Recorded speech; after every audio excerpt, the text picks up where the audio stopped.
Buenos días compañeros, hoy les voy a exponer sobre tipos de datos y estructuras de control que existen en el lenguaje de programación. Primero tenemos que saber qué es un dato. Un dato es un valor que recibe el computador por diferentes medios. Estos representan la información que el programador manipula en la construcción de una solución. Son una representación simbólica de una característica cualitativa o cuantitativa. Un ejemplo podría ser alto, rojo, 18 o P. Sherman, calle Wallaby 42 Sydney. Existen dos tipos de datos, los cuales son simples y compuestos. Primero voy a explicar los simples.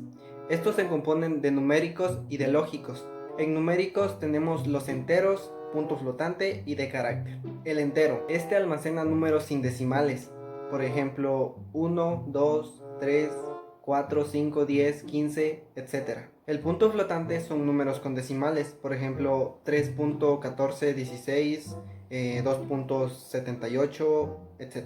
Y los de carácter son un texto escrito entre comillas dobles o simples. En los lógicos tenemos el boolean y el nulo.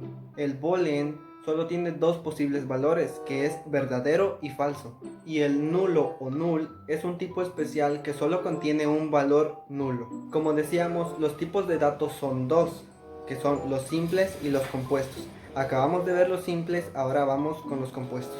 Los compuestos se conforman por vectores y objetos. Los vectores, o mejor conocidos como array, son un conjunto de datos o lista de variables. Para acceder a estas variables dentro del array necesitamos una posición o un índice. Por ejemplo, un dato muy importante es que las posiciones de las arrays comienzan con el número 0. Por ejemplo, en la posición número 0 tenemos al 8 y en la posición número 1 tenemos al 7. Y así sucesivamente. Los objetos son un conjunto de datos y funciones independientes que tienen un estado y un comportamiento. Estos se pueden escribir en códigos o crear objetos replicando otros objetos. Cada objeto puede enviar o recibir mensajes y procesar datos. Estos objetos son hechos a partir de clases. Un ejemplo podría ser: si a nosotros nos dan un instructivo para crear un coche y nosotros creamos un coche basándonos de ese instructivo, el instructivo es la clase y el coche es el objeto que nosotros acabamos de construir. De la misma manera podemos seguir construyendo coches con el mismo instructivo con el que construimos el primero. Así se dice que podemos construir objetos a partir de objetos con una sola clase. Ahora vamos a explicar cuáles son las estructuras de control. En lenguaje de programación, las estructuras de control permiten modificar el flujo de ejecución de las instrucciones de un programa. Un programa no solo realiza actividades secuenciales, sino depende de un valor o número de veces. Existen dos tipos de estructuras de control dentro del lenguaje de programación. Una de ellas es estructuras de elección y la otra es ciclos. Estructuras de elección: if, else. En esta, si la condición se cumple, se ejecuta la instrucción o bloque de instrucciones.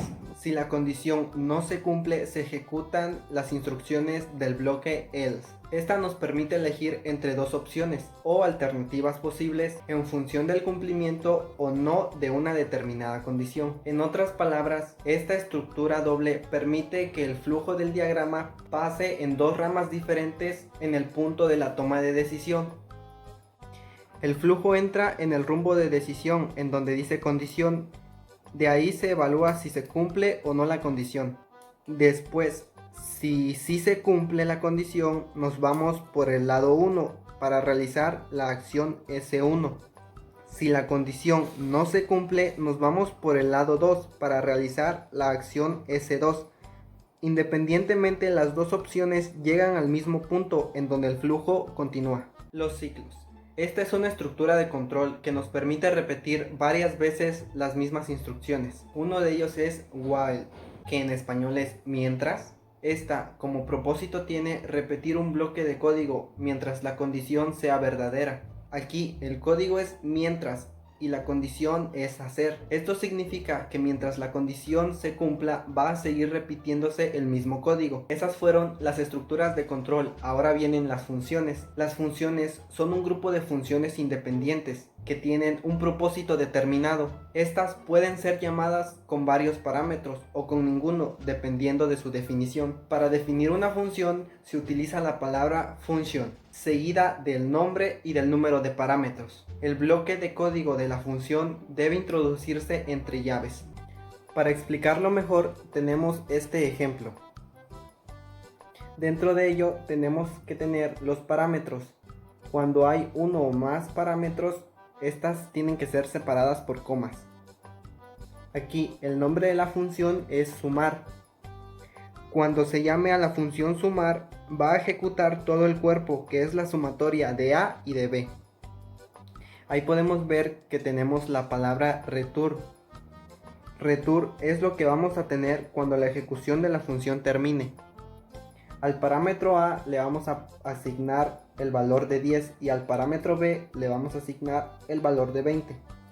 Esto se suma y el resultado mediante return va a caer en la variable total. Así se ejecutan los bloques de códigos. Esto sería todo. Espero que les haya ayudado de algo y si es así, pueden dejarme un bonito comentario abajo. Yo soy José Antonio y nos vemos en la siguiente. Chao.